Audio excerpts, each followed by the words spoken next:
Aduh, dot saja nih arah aja gas gitu. Depan mata kita Siskae misalkan nih Siskae gitu.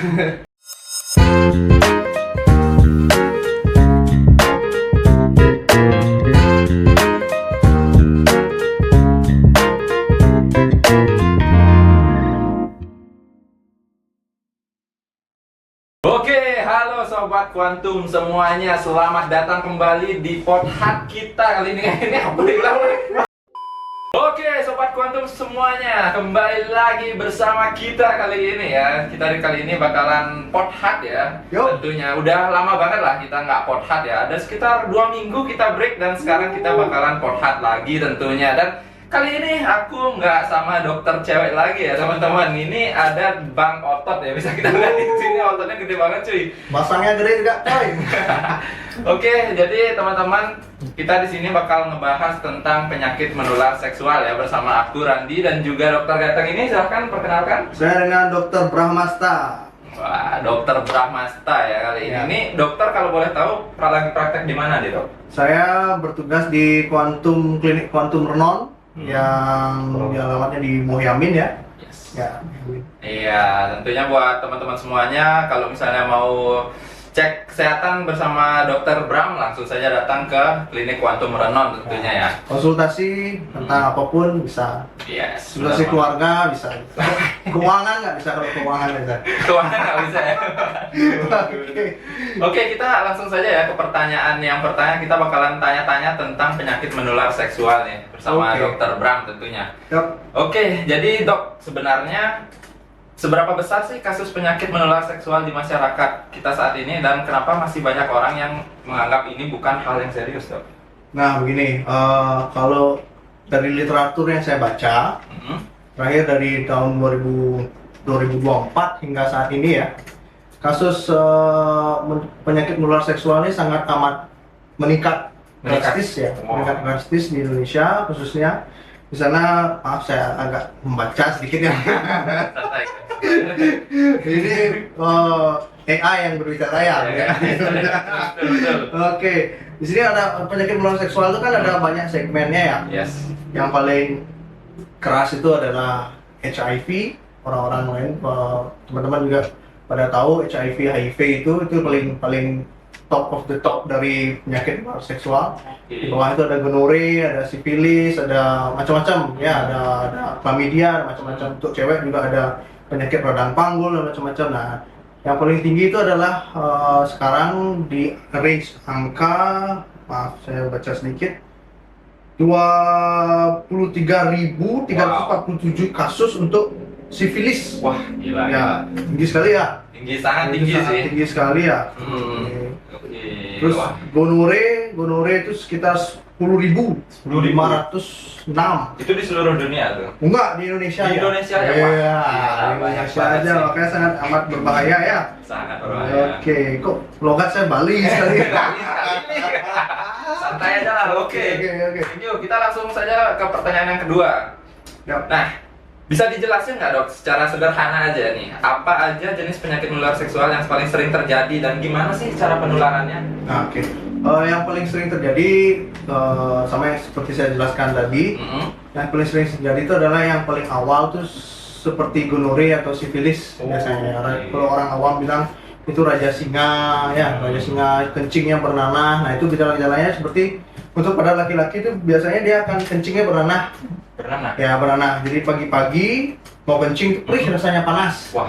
Ya, biasanya celana dalam itu akan ada bercak putihnya. Oh, bercak putih ya? Bercak putih yang keluar dari ujung penis, ujung kemaluan laki-laki itu. Oke. Misalnya kayak orang Bali bilang tuh tenges. Tenges ya? Kayak Oh. lendir. Oke, teksturnya seperti tenges ya berarti ya? Ya, teksturnya seperti lendir dahak. Ya, seperti dahak. Nah, itu namanya gonore. Oke. Itu yang paling sering case yang paling sering kita temukan adalah gonore. Nah, itu bisa menular nggak gonore itu? Oh pasti, gonore itu bisa menular pasti. Ada namanya pingpong fenomena. Pingpong fenomen itu artinya kalau pasangan datang ke sini, saya biasanya sih konsultasi, saya suruh pasiennya untuk mengajak pasangannya. Oh, Ya, kalau misalkan sudah oke. bersuami istri, suaminya sama istrinya harus datang juga ke kita untuk memeriksakan bagaimana hasil labnya agar tidak timbang. Misalkan Oke. suami aja datang di sini, Ya. kita obatin suaminya, Hmm. sudah sembuh, besoknya lagi kamu lagi. Nah, karena pasangannya juga pasti akan terjangkit dia. Pasti terjangkit. Ya, pasangan seksual ini pasti akan terjangkit dia gitu. Bahkan kita harus obatin keduanya. Keduanya, Ya, kita harus cek dulu keduanya labnya bagaimana. Apakah keduanya juga infeksi, apakah cuma salah satunya terinfeksi. Nah, itu yang paling sering. Dan juga sekarang akhir-akhir ini di tahun 2026 sekarang ini, Yes. kita juga banyak melakukan medical check up untuk keberangkatan. Di sana kan kita mendapatkan pemeriksaan HIV ya. HIV. Ya, sebenarnya juga banyak ada beberapa kandidat yang akan berangkat yang ternyata hasil labnya positif Positif. HIV ya. Oke. HIV Oke. gitu. Oke. Jadi kita rujuk ke instansi yang lebih kompeten dan berteknya ya. Betul, betul, Ya. betul. Oke, jadi memang penyakit menular seksual ini biasanya paling sering itu menular pada saat melakukan hubungan seksual berarti Ya. ya, Dok, ya? Ya namanya aja penyakit menular seksual ya. Iya sih, Ya kan benar. masa pegang-pegang gini aja benar ya. Nggak bisa ya. Nggak bisa ya, beda. Beda. Oke. Oke, sip. Thank you untuk penjelasannya, dokter. Dan kita masuk ke pertanyaan ketiga ya. Apa saja tanda-tanda yang harus diwaspadai dan apa risikonya kalau dibiarkan tanpa pengobatan? Tanda-tanda yang diwaspadai itu yang tadi sama juga ya pertanyaannya hampir sama-sama. Sama, mirip Nah, oke. Itu dah kencing awalnya pasti kencing, terus ada rasa panas di daerah genital, terus ada rasa gatal, biasanya ada tumbuh seperti tumor atau bunga kol. Oh, Tahu bunga kol kayak brokoli? Kayak brokoli. Di area kelamin berarti, Dok? Ya, mau laki-laki maupun pria maupun wanita. Nah, itu di ujung itu biasanya atau nggak di leher penis itu. Nah, di situ di gland penis di ujung itu biasanya Yes. terdapat seperti bunga kol kayak bentol-bentol. Oh, Nah, iya. Wah. itu kondiloma namanya, kondiloma Kondiloma. minata ya. Itu disebabkan oleh HPV namanya, Human Papilloma Virus ya. Itu Gila. Banyak banget ya. ini banyak sekali kalau penyakit mau seksual. ya kalau mau menyelami penyakit Hmm. menular seksual itu ada banyak macam penyakitnya dan angka yang akan ditemukan tuh untuk penelitian tuh sangat banyak sekali khususnya di Bali ya. Kebetulan saya waktu skripsi dulu, waktu skripsi, kedokteran ya, oke. saya juga mengangkat tentang penyakit menular seksual. Oh, Saya terjun langsung ke tempat-tempat prostitusi. wah, di mana? Ya. Di mana? Nah, ini teman-teman Khususnya. kayaknya udah tahu nih di Ya, mana nih. khususnya di Bali kan Di teman-teman mana? udah tahu ya di Ah. daerah Danau Tempe, Nah, benar. Sanur, nah, Sanur di tempat saya sendiri ya, Sanur. Wah, Nah, waduh. Sanur banyak itu, Sanur banyak ya karena di sana Padanggalah juga banyak. Di sana tempat-tempat prostitusi yang dimana pemahaman orang-orang tentang seksual itu sangat minim, Sangat minim ya, sangat minim. At least setidaknya kita harus menggunakan alat kontrasepsi seperti kondom lah untuk mau jajan seperti itu. Kalau bisa jangan jajan ya. Jangan Kalau bisa jangan. jangan jajan. Kalau Iya, misalkan iya. kebelet sekali misalkan ya harus menggunakan alat kontrasepsi seperti kondom. Iya, Ya, sih, kondom sih. seperti kondom. Dan juga kalau bisa jangan berciuman dan melakukan oral seks. Oral seks. Oh. Ya, oral seks itu juga berbahaya. Berbahaya Iya, ternyata. oral Lebih seks. berbahaya oral seks atau melakukan hubungan seksual langsung? Itu termasuk hubungan seksual langsung ya, tapi Ada. kalau oral seks aja kan jarang orang akan menggunakan kondom untuk melakukan Iya oral sih, iya seks sih, ya. benar. Ya, pasti dia tanpa menggunakan kondom ya. Nah, itu di sana juga chance-nya tinggi sekali untuk terkena penyakit menular seksual. Oh, oke ya. Oke. Sip, sudah jelas banget ya tadi dokter udah menjelaskan. Kita lanjut ke pertanyaan selanjutnya. Kalau misalnya nggak ditangani dengan baik nih dok, apa jangka panjang penyakit menular seksual terhadap kesehatan, termasuk kesuburan dan kualitas hidup seseorang? Ya. Hal yang paling buruk yang kita dapatkan jika penyakit menular seksual ini tidak ditangani dengan cepat dan segera dan tepat ya, itu akan menyebabkan kematian khususnya. Wah. Ya, khususnya pada pasien-pasien yang terkena HIV. Nah, kalau misalkan dia menutup diri sekali tidak mau memeriksakan diri atau bagaimana, itu sangat fatalnya adalah kematian. Yang kedua itu bisa menyebabkan gangguan infeksi panggul ya, radang panggul pada wanita biasanya, radang panggul, kehamilan yang susah biasanya, terus mental juga bisa terkena ya, Ya, mental ya, psikisnya. psikisnya terkena, jadi dia lebih stres, dia pikiran menutup diri terhadap orang-orang sosial itu juga bisa. Ya. Tapi jangan salah juga banyak pasien yang terkena terinfeksi virus penyakit menular seksual ini, khususnya HIV ya. HIV banyak paling banyak. banyak yang karena dia merasakan dikucilkan oleh masyarakat, dia menyebarkan virus itu. Juga beberapa, saya pernah ikut seminar tentang HIV khususnya. Di sana ada pembicaranya wanita. Wanita ini adalah orang yang dengan terkena infeksi HIV ya.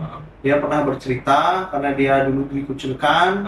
Dia cantik sekali ceweknya, cantik sekali. Cantik tapi HIV. Seperti Manohara. Wah, Cantik sekali. Manohara itu Seperti Manohara ya. Dia itu bisa meniduri 7 sampai 8 laki-laki per hari. Gila, Bayangin, serius? Iya, 7 sampai 8 laki-laki per hari. Gila. Jadi dia tuh bisa menyebarkan virus itu sampai segitu masifnya sehari. Sekarang pikir aja laki-laki ini pasti punya pasangan Pasti di punya luar pasangan. ya, entah itu dia punya istri atau punya pacar. Nah, sekarang dia akan berhubungan juga sama pasangannya di rumah gitu. Jadi kan saling kayak one faktor istilahnya ya. Faktor. Sekarang berhubungan sama ini, ini. Nah, makanya kalau ada orang yang terinfeksi HIV, jangan takut karena HIV itu hanya bisa tertular melalui kontak darah dengan darah. Oh, Ya cairan iya. sperma, cairan tubuh lah ya, Cairan cairan tubuh, sperma dan air cairan ya, air liur bisa. Oh, Cuman change sedikit. Ya, change sedikit aku air liur terutama kalau misalkan kita berciuman sampai 3 jam gitu ya, 3 jam kita berciuman sampai air liurnya habis 1 liter, nah itu chance-nya ada untuk terkena HIV ya. Kalau dia cuma berciuman gitu aja, itu kecil chance-nya. Kecuali kalau misalkan dia berciuman nih, orang yang positif HIV itu gusinya berdarah. Nah itu bisa itu. Iya. Misalkan lagi asik berciuman, kegigit, Wah, saking semangatnya itu ya. kegigit berdarah. Nah itu chance-nya ada untuk terkena HIV. Iya. Dan juga jangan lupa pasangan sesama jenis LGBT itu Waduh. sangat bahaya. Bahaya. Zaman sekarang ini bukannya saya bagaimana, LGBT itu sangat amat berbahaya karena saya tahu sendiri teman-teman bagaimana kalau orang LGBT itu melakukan hubungan seksual itu kan ya ekstrim ya. Sangat ekstrim Ya, sih. orang-orang sepertinya yang normal aja ada fetish yang ekstrim Iya, ya, fetish nggak kepikiran sampai loh. Ya, apalagi orang-orang yang cowok dengan cowok terutama ya. Nah, masa ya Masa apel hijau dimasukin ke backdoor loh, backdoor. Bolnya itu dibobor kan nggak mungkin itu lubang tai dimasukin sama penis itu sudah Sangat nggak bisa sehat sebenarnya. sehat. Gila Seks sih. itu harus bersih. bersih Ya, ya. kalau saya punya pasien, saya selalu memberikan edukasi Oke. tentang seks itu harus bersih. Walaupun kita kepepet mau aduh, sange, sajang deh. Itu saja lah gitu. Setidaknya harus cuci lah dulu. Cuci dulu Ya, ya. cuci Mandi dulu berarti ya. mandi dulu, Oke. berdoa dulu, ya, melukat dulu bisa. Balunan hilang. Nah, gitu ya. Oke. Siap. Ada lagi. Oke, next ya dok ya, langsung saja. Ini langkah pencegahan apa yang paling efektif dan realistis nih dok untuk masyarakat semua, terutama untuk anak muda nih dan pasangan menikah nih. Oke, langkah yang untuk anak muda sebenarnya. Yes. Sebenarnya paling bagus adalah pendekatan seks sejak dini. Pembelajaran seks sejak dini itu paling efektif. Paling sebenarnya. efektif ya. Kenapa begitu? Karena seksual bebas itu diakibatkan karena orang itu penasaran. Ya, anak-anak muda itu pasti penasaran. Pasti. Rasanya ya. Wah, enak rasanya gimana saya sambil itu nonton film porno kan. Nah, film porno apalagi sekarang marak kan. Yes. Film porno gampang untuk diakses. Yes. Makanya kita harus mengenalkan sejak dini seks itu apa. Yang mana bagian yang boleh dipegang, yang mana bagian yang tidak boleh dipegang. Nah, khusus pada anak-anak yang kayak dari TK lah kita Dari sudah TK, ya pasti. udah beranjak, misalkan kita sebagai orang tua, anak sudah mulai berangkat sekolah, kita harus membekalin ini loh nggak boleh dipegang. Kalau sampai dipegang kamu harus teriak. Ini loh kamu nggak boleh dipegang, maupun cewek maupun cowok ya. Nah itu salah satu yang awal ya untuk pencegahan awal. Nanti sembari bertambahnya usia, semakin remaja dia, nanti kita akan memberikan contoh seperti alat-alat kontrasepsi yang saya tadi bilang. At least ada kondom untuk pria dan kondom untuk wanita. Di Indonesia itu kan jarang ya ada kondom untuk wanita. Ya. Oh ada Ada, Saya baru tahu. ya, ada kondom untuk wanita tuh ada sebenarnya. Ya. Oke. Kondom untuk pria lah, karena itu gampang Yang paling ditemui. gampang, Ya, jangan takut beli kondom Indomaret ke Sike itu jangan tahu. Sorry saya bilang Ya merek nggak ya. apa-apa, santai Ya. aja, kita chill aja di sini lah podcast. Jangan takut ya, kan biasanya gitu ya. Ya. Saya pun juga dulu seperti itu. Ya, malu sekali kalau sudah mau ke Seruke nih. Wah, kayak sekarang mau gini nih, Ya. Beli kondom. Pertanyaannya, ya. beli kondom nih, malu. Pasti kita beli Pasti. sesuatu yang lain selain kondom. Nah, Iya sih. sebenarnya orang yang beli kondom itu adalah orang pintar. Ya, Setuju. dia aware untuk future-nya dia, ke Setuju, depannya setuju. dia gitu loh. Tuh, kondom tuh jangan dianggap tabu. Soalnya kita orang timur, kita kan orang timur Iya, yang budaya orang timur. ketimuran ya. Pasti hal-hal seperti itu kita bilang tabu lah. Tabu betul. Oh, jangan ngomong gitu, jorok. Nah, kan banyak gitu. Iya, banyak. Jorok. Kenapa itu dibilang jorok? Kita tercipta dari hal Dari hal itu. Ya kan? Benar sih. Ya kan? Benar, Kita benar, tercipta benar, dari benar. air mani dan air Air ini. itu. Dari telur, sorry ya, dokternya Nggak jauh. apa-apa, ini. Slow. Ini artinya kita mengedukasi masyarakat semua gitu loh. Ya, bahwa, jangan takut. hal-hal yang kayak gitu tuh sebenarnya nggak perlu nggak perlu malu lah ya, Ya, untuk ngomongin hal itu. kecuali sama anak kecil, nah itu Iya. ada caranya kita mendekatkan seks itu seperti apa, seperti saya tadi contoh itu sekarang di YouTube sudah banyak itu cara-caranya bagaimana untuk mengedukasi seks sejak dini untuk anak-anak laki-laki maupun perempuan, itu akan terbentuk karakter dari kecil Karakter, ya, ya, dari betul. kecil begitu. Yes. Oke, ini pertanyaan terakhir ya dok ya. Apa pesan penting yang ingin dokter sampaikan ke masyarakat semuanya yang mungkin masih takut atau malu untuk memeriksakan diri terkait penyakit menular seksual? Pesan saya ya, Pesannya. yang pertama pasti safety can be fun. Nah, Safety can be fun. safety can be fun. Jadi kamu tuh aman itu bisa kok buat kamu tuh happy gitu loh dengan menggunakan kondom. Kan banyak orang bilang, aduh jangan pakai kondom kayak nggak ngerasa bla bla bla ini ya kan.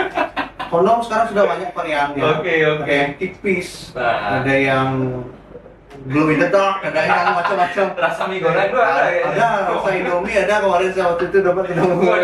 Dapat coba nih kayaknya. Rasa Indomie ya. Oke. Yang pertama itu, yang kedua mungkin apa tadi, maaf. Itu gimana pesannya untuk semua masyarakat? Oh, takut untuk memeriksakan. Takut gimana sih? Kalau misalnya sudah ada gejala, jangan takut untuk memeriksakan diri ke laboratorium atau ke klinik terdekat, konsultasi ke dokter. Misalnya sudah ada gejala seperti yang tadi awal saya sudah jelaskan, jangan takut untuk memeriksakan diri karena semua itu masih bisa akan diobati jika apa namanya waktunya masih singkat daripada nanti kalau misalkan sudah lama didiam-diamkan, sudah virusnya sudah makin masif di dalam tubuh, sudah susah untuk disembuhkan gitu. Ya, dan juga penyebarannya akan lebih luas lagi. Makanya kita sebenarnya kalau misalkan contohnya seperti keluarga nih, orang yang mau menikah, ada nama pemeriksaan pre-eliminasi namanya. Oke. Ya. Seperti apa itu? Itu pemeriksaan pranikah itu ada pemeriksaan HIV, HBsAg, hepatitis, sifilis kayak gitu-gitu ya. Itu harus kita periksa. Untuk apa? Nanti kan dia akan hamil nih. Nah, biar tidak misalkan ada suatu hal yang bermasalah di hasil lab itu, biar bisa kita obatin itu dulu, sembuhkan itu dulu, baru boleh melakukan hubungan seksual dan hamil. Ya, kebanyakan kalau orang-orang sekarang ini kan hamil duluan, baru nikah. baru dicek ternyata ada something, ya kan kasihan ya anaknya nanti. Biar tidak saling menyalahkan. Soalnya kayak kita orang Bali kan, nikah itu nggak segampang kayak saudara-saudara kita yang lain ya. Saudara-saudara yang lain di Bali itu banyak ada upakaranya, ada banten yang kita harus siapkan, ada masyarakat, keluarga yang harus kita sesajen macam-macam ya, ada alur macam-macam. Nah, biar tidak itu terjadi, biar nggak rugi lah istilahnya. Ada baiknya, bagus sebenarnya itu ada baiknya untuk melakukan persiapan. Ya, cek eliminasi itu.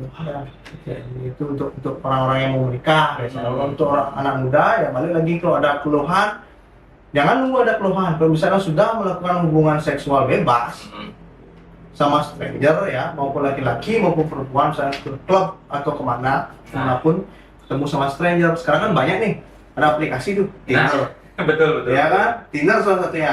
Pasti ada yang punya Tinder, tau kan? Tinder kan swipe kanan kiri kanan. Tahu banget ya. Pengalaman kalian nih. Tinder itu kan tuh stranger ya, stranger orang yang nggak kita kenal ya. Itu kalau sudah sempat melakukan hubungan sama itu micet kayak gitu, soalnya banyak banget tuh aplikasi seperti itu. Gila sih. Oke, itu tadi Dokter Bram udah jelasin banyak banget ya tentang penyakit menular seksual, mulai dari pencegahannya, cara mengatasinya, sampai gimana caranya kita biar bisa hidup dengan penyakit menular seksual itu ya.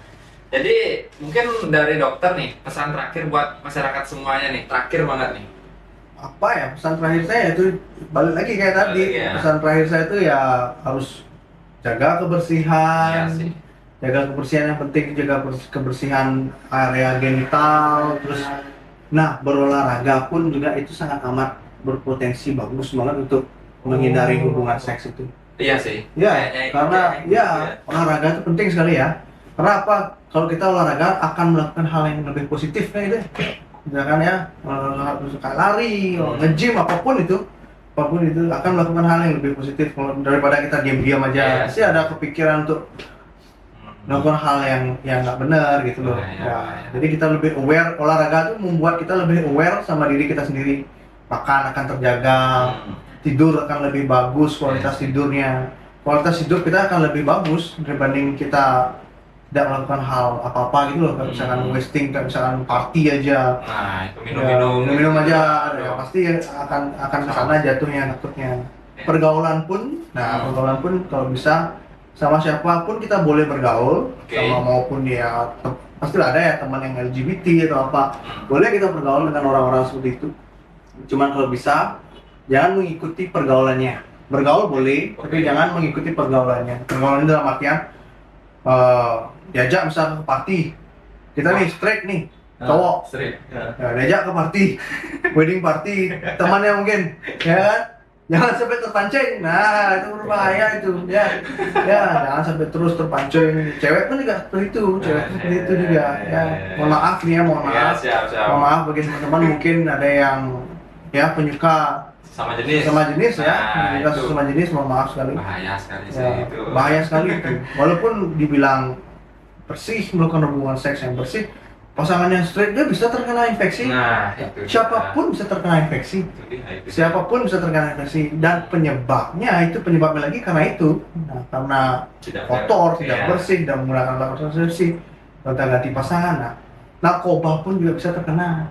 Narkoba, orang-orang yang sering pakai jarum suntik, itu bergantian bisa juga terkena infeksi. Tato juga bisa.